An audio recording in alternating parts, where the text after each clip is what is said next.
Hello kataraon! Ito na po si MJ Star nagsabing, tara samahan niyo pa akong gumala dito sa TST, dito sa Heritage 1881. Gumala mag-isa ang besin niyo. Gumala now kasi bata pa, malakas pang tuhod. Kaya explore lang natin ang Hong Kong pag may time.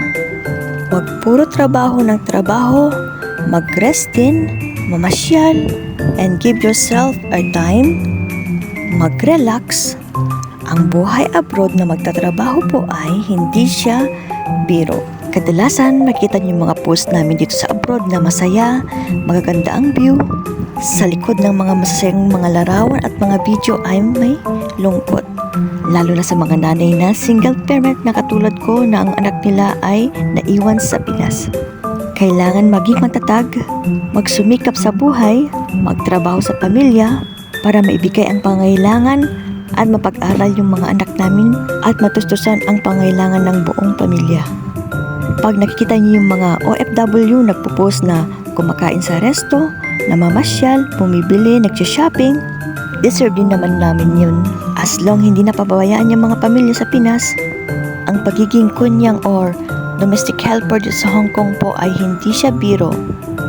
May mababait na amo at saka may not so good naman na amo. May mga generous din. Sa mga anak natin sa Pinas, sana naintindihan nyo kung bakit ang mga nanay ninyo ay umaalis para mag-abroad para sa inyong kabutihan, kinabukasan at sa pag-aaral. Mag-aral ng mabuti at maging mabait na bata. Kumustahan nyo naman lagi-lagi yung mga pamilya nyo di sa abroad. Yung tatawagan nyo lang sila pag may kailangan.